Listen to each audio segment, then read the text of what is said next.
¿Y si te dijera que hubo una ciudad en medio de un lago que era más limpia, más ordenada y más impresionante que muchas capitales europeas? Y que al mismo tiempo estaba gobernada por un hombre capaz de alimentar a sus animales con restos humanos. Su nombre era Moctezuma. Y más adelante entenderás por qué era uno de los hombres más inquietantes de su tiempo. Hoy vamos a entrar en esa ciudad como si estuviéramos allí. Vamos a recorrer sus canales, su mercado, sus templos, su zoológico imperial y su lado más silencioso. Una habitación negra, sin ventanas, donde Moctezuma se encerraba a pensar. Y al final, vamos a llegar al momento en que todo ese orden perfecto se quebró. Porque la verdadera pregunta no es cómo cayó Tenochtitlán.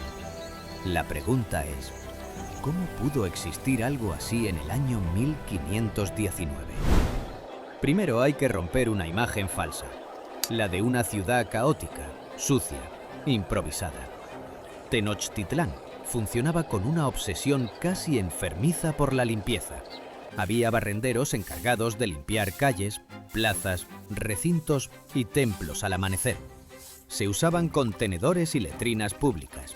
Los desechos no se abandonaban. Se recogían en canoas y se reutilizaban como fertilizante o para otros usos productivos. La higiene personal también sorprendía. Baños diarios para mucha gente y hasta 4 baños al día en el caso de Moctezuma. Incluso la higiene dental tenía su propia fórmula, con pasta elaborada a partir de cenizas y miel.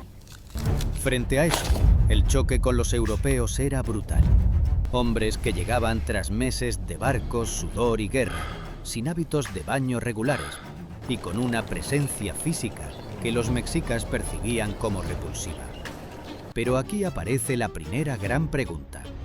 ¿Cómo una ciudad tan limpia podía convivir con una religión tan sangrienta? La respuesta está en el agua. Tenochtitlán era una ciudad anfibia, levantada sobre un lago, vestida con estuco blanco que reflejaba la luz del sol hasta hacerla parecer una urbe de plata. Desde lejos, ese resplandor cegaba a los españoles. No veían barro, veían una metrópolis brillante, cruzada por canales geométricos, calzadas rectas y miles de canoas moviéndose como si la ciudad respirara sobre el agua. Y debajo de esa belleza había una obra de ingeniería descomunal. El acueducto de Chapultepec, pasarelas de madera, depósitos, fuentes públicas y un sistema de distribución que llevaba agua dulce hasta el corazón de la urbe. Pero todavía falta lo más impresionante, un dique gigantesco diseñado para separar aguas dulces y salobres y proteger la ciudad de inundaciones. La pregunta ahora no es si podían construir sobre el agua. La pregunta es cómo consiguieron dominarla. Pero antes de entrar en ese lugar, hay que entender quién estaba detrás de todo esto. Moctezuma II no era solo un rey. Era el Tlatoani, el gobernante supremo de Tenochtitlán. Un líder político, militar y religioso al mismo tiempo. Todo pasaba por él. La guerra, el comercio, los rituales, incluso el equilibrio con los dioses. Y sin embargo, cuanto más poder tenía, más se aislaba. Porque Moctezuma no vivía como un simple gobernante. Vivía como el centro de un mundo que dependía de decisiones que nadie más podía tomar. Y ese mundo incluía algo que hoy nos cuesta entender.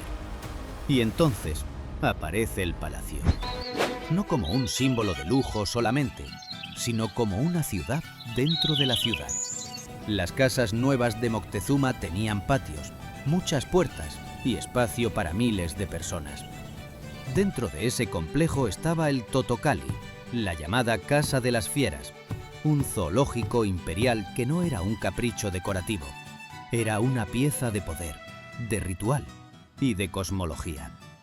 Había aves exóticas, felinos, especies feroces, estanques artificiales y jardines botánicos. Más de 300 cuidadores trabajaban allí. Y sí, Estos animales recibían una alimentación constante, incluso con restos humanos procedentes de ceremonias. En otras palabras, la belleza del recinto ocultaba una función terrible. Seguro que crees haber entendido el contraste, pero ¿y si te digo que allí existía una habitación todavía más extraña? Se trata de la casa de Negrida, un cuarto sin ventanas, completamente negro, usado por Moctezuma para meditar en soledad. Un silencio total en el centro mismo de una máquina imperial llena de ruido, agua, plumas y sangre. ¿Qué crees que pensaba allí el hombre más poderoso de Tenochtitlán? Mientras tanto, la ciudad seguía latiendo. Aquello era una explosión diaria de comercio. Había unas 60.000 personas moviéndose por el mercado cada día. No era un trueque desordenado. Era un sistema con pasillos, puestos, vigilancia, jueces y castigos severos. Se comerciaba con cacao, mantas, objetos de cobre, cerámica, textiles, oro y otros bienes. Los postecas, comerciantes de élite, no eran simples vendedores.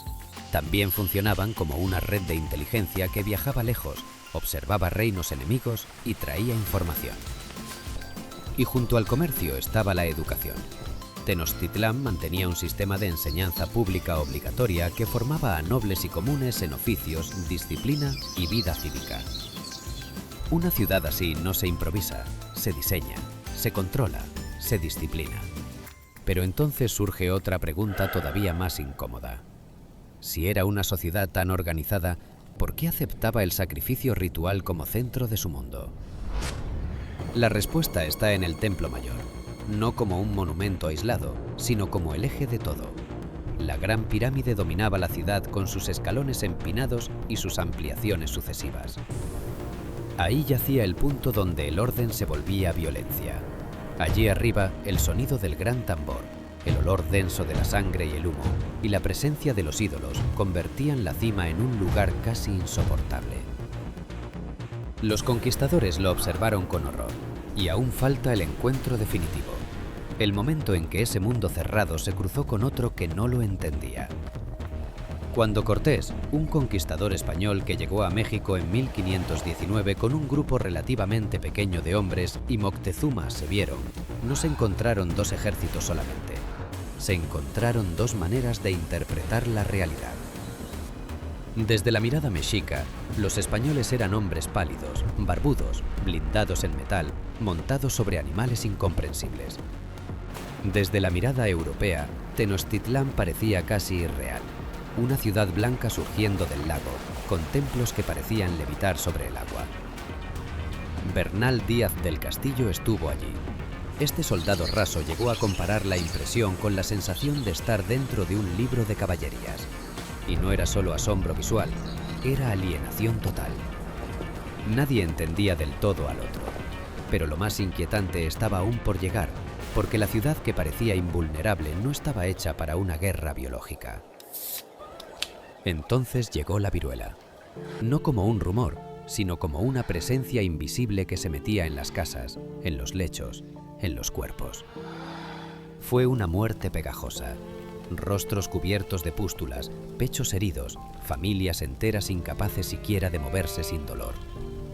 Durante 60 días, la peste paralizó la ciudad, y en una urbe rodeada de abundancia, la gente moría también de hambre, porque ya no quedaban fuerzas para llevar comida a los enfermos. Ese es el verdadero derrumbe, no una batalla limpia, sino una ciudad gigantesca siendo desarmada desde dentro. Cuando todo terminó, no desapareció solo un imperio, se quebró una lógica completa de convivencia con el agua, con la limpieza, con la ingeniería y con el paisaje. Siglos de desecación colonial destruyeron el equilibrio del valle y empujaron a la Ciudad de México hacia los problemas que todavía hoy la persiguen: escasez de agua, inundaciones y hundimiento del terreno. Es decir, el presente sigue viviendo dentro de las ruinas de aquella decisión. Por eso Tenochtitlán no debería recordarse solo como una ciudad conquistada. Debería recordarse como una advertencia. Una civilización capaz de levantar belleza sobre el agua, ordenar el comercio, educar a su gente, limpiar sus calles y al mismo tiempo sostener una fe sangrienta en la cima de su templo. Una ciudad donde todo era luz, hasta que algo invisible la apagó desde dentro. Y quizá esa sea la imagen más difícil de olvidar. Una metrópolis blanca flotando en silencio sobre el lago, mientras bajo la superficie seguía latiendo la memoria de lo que fue.